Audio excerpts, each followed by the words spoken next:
Morning students, आज start कर रहे हैं 10th क्लास के लिए। जैसे मैंने आपको बताया था 2023 का हम सेट करा रहे हैं, ठीक है। तो इसमें क्वेश्चन था BPT theorem, basic proportionality theorem के नाम से आता है या थेल्स थ्योरम के नाम से आता है, ठीक है। अच्छा क्वेश्चन है, इंपोर्टेंट है, 5 नंबर में मोस्ट एग्जाम में आता है। क्या है? यानी किसी त्रिभुज के अंदर किसी मध्य बिंदु से यदि हम जो दो रेखाएं खींचे, जो तीसरे का क्या हो समांतर हो, तो हमें क्या सिद्ध करना है, जो AD अपॉन DB और AE अपॉन EC का जो अनुपात है वो बराबर होगा। ये क्वेश्चन में सिद्ध करना है।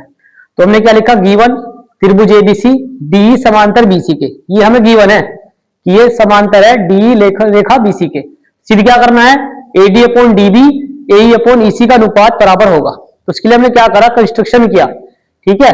तो इसमें क्या करा, ज्वाइन BE को ज्वाइन करा और CD को ज्वाइन करा, ठीक है। और उसके बाद क्या करा, DM परपेंडिकुलर AC, यानी एक DM एक परपेंडिकुलर ड्रॉ करा किसके, AC के, और एक क्या करा, EN perpendicular AB। DM perpendicular AC और EN परपेंडिकुलर AB, ये हमने किया है। अब प्रूफ में आओ, त्रिभुज ADE का क्षेत्रफल हमें पता है, फॉर्मूला क्या होता है, 1/2 आधार गुना ऊंचाई। अगर ADE की बात करें, देखो ये त्रिभुज है ADE, इस साइड के लिए हमें बात कर रहा हूं, तो कितना होगा, आधार हमारा AD, जब AD की बात कर रहे हैं, और जो यानी ऊंचाई होगी, ऊंचाई क्या होगी, जो परपेंडिकुलर है वो हमारा ऊंचाई होगी। तो AD पे जो ऊंचाई है वो है EN, तो मैंने लिखा 1/2 AD गुना EN। सेम ऐसे ही BDE का क्षेत्रफल, BDE, जब इसका हम क्षेत्रफल निकाल रहे हैं तो लिखा 1/2 आधार गुना ऊंचाई।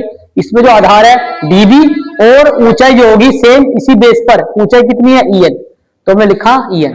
दोनों को डिवाइड कर दिया, जैसे ही डिवाइड करा, त्रिभुज ADE का क्षेत्रफल बटे त्रिभुज BDE का क्षेत्रफल, तो 1/2 AD गुना EN, 1/2 DB गुना EN, 1/2 से 1/2 कट और EN से EN कट, तो कितना आ गया, AD अपॉन DB आ चुका।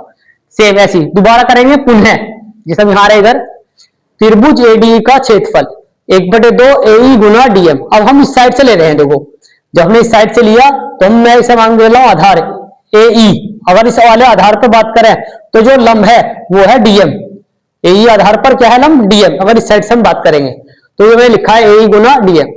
अब निकाला DEC का क्षेत्रफल, DEC त्रिभुज हमारा ये रहा DEC, तो इसमें क्या है, 1/2 आधार इसमें EC है और ऊंचाई रहेगी DM, जो सेम उस पर रहेगी, ठीक है।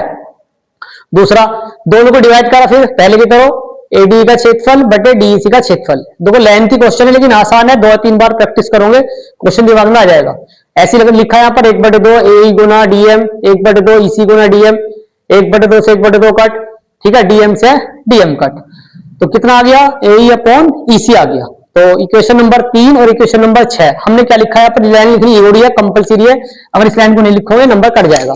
तो क्या लिखा हमने, त्रिभुज BDE और त्रिभुज DEC दो समांतर रेखाओं के बीच स्थित है, और जो अगर इस तरह होता है, दो समांतर रेखाओं के बीच में स्थित होता है, तो कोई लिखा है ना, देख सकते हो, DB और हमारा DEC, यानी BDE और DEC क्या है, दो समांतर रेखाओं के बीच में, ये दोनों समांतर रेखाएं हैं, इनके बीच में स्थित है, तो क्या होता है, उनके क्षेत्रफल क्या होते हैं, बराबर होंगे। जब क्षेत्रफल बराबर है, देखो अब मैं जब इन्हें डिवाइड करूंगा, देखो ये क्षेत्रफल बराबर हो गया हमारे कौन कौन से, ये क्षेत्रफल और ये वाला क्षेत्रफल, जब ये बराबर हो गए और ADE से क्या है, AD कट हो जाएगा, तो हम कह सकते हैं समीकरण नंबर 3 में 4 से AD अपॉन DB बराबर है किसके, AE अपॉन EC के। यही हमारी क्या है, थेल्स थ्योरम है, या इसका नाम हिंदी में ये भी आता है समानुपिकता थ्योरम, ठीक है, पिकता थ्योरम।